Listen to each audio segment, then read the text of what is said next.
All right.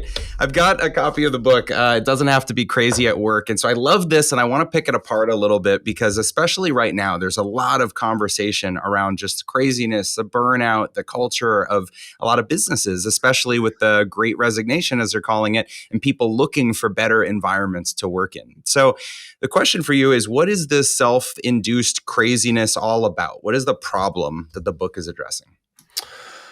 I think the key thing is really two things. One is a maniacal level of ambition that a lot of people sit with at an entirely too early and inappropriate state. They just got started and they're in such a rush to become a unicorn, to become a mega success, that they feel like they have to pour in everything they've got and then another 20% on top. Right? That this is this notion of hustle culture, that unless you simply just kill yourself trying to achieve your goals, you're never going to amount to anything. First of all, we want to debunk that. In 20 years of running Ruby or running Basecamp, we've never worked like that. We've never worked the 80, 100-hour weeks. It has just not been a part of our culture. And we use that as one example of it doesn't have to be like that. Right? Because part of this appeal of the hustle culture is this belief that you can't succeed unless you do.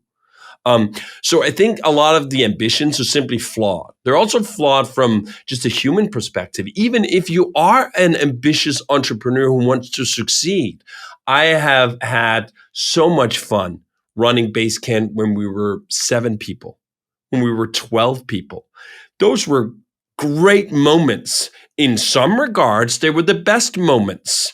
In other regards, now is good too. But like there's magic at being a small company that you don't want to dismiss. And for some companies and for some people, 12 is the magic number. That is the size they should stay at forever because that's where things just gel and they work. And you have nothing to apologize for that. Small is not a stepping stone. You don't have to get to whatever this cover of magazine level of success because most people don't, right? That's the other thing. Stack the odds in your favor. What are the odds that you could build a sustainable, healthy, profitable business with 4 people, 12 people? You know what? They're still difficult. It's difficult to do anything. It's difficult to succeed with anything, but it's so much easier than trying to become a unicorn, right? Like how many companies that start tomorrow will become a unicorn 10 years from now? What, 1 out of 10,000, whatever, right? What would the odds be of you becoming a successful company with 4 people, or 12 people, or 20 people? Infinitely better than that. So Yeah, that's the ambition level. Then the second part of it is it doesn't even work. Even if you go that path, and even if you think, I'm going to pour in 80 hours, I'm going to pour in 100 hours, I'm going to just kill myself over the next 5, 10 years, it's a shitty way to work. And you can work much better and be more productive and in fact have better access to fulfill that ambition if you work in a way that works. And for us, that's a whole lot about uninterrupted time. A lot of these people pouring in 60 or 80-hour weeks are just thrashing. They're working on 10 things at the same time, constantly jumping back and forth. They're constantly in meetings. They're constantly getting interrupted. They're not really getting traction. They're just spinning their wheels really fast and creating a lot of smoke. That's not how you move forward. That's not how you go fast.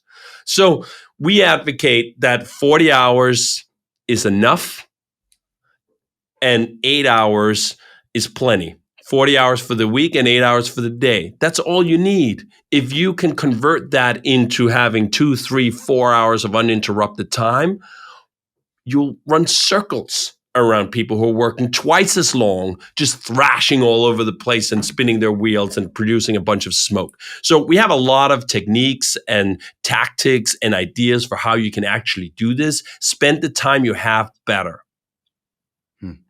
It's funny, you say a 40-hour week and 8-hour days, which sounds like what was intended from the beginning. It's a novel idea, kind of like people not being able to email you and get in your brain themselves. It's simple, and it's just going back to a simple, calm way of running business. And I love the phrase "maniacal ambition." I think that's so true.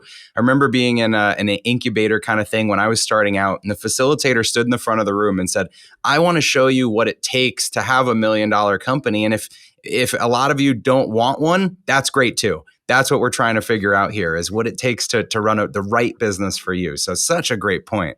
Now, was it always that way at Basecamp from the beginning, or did you suffer from some of this, the ambition when you were first getting started, overworking as a startup?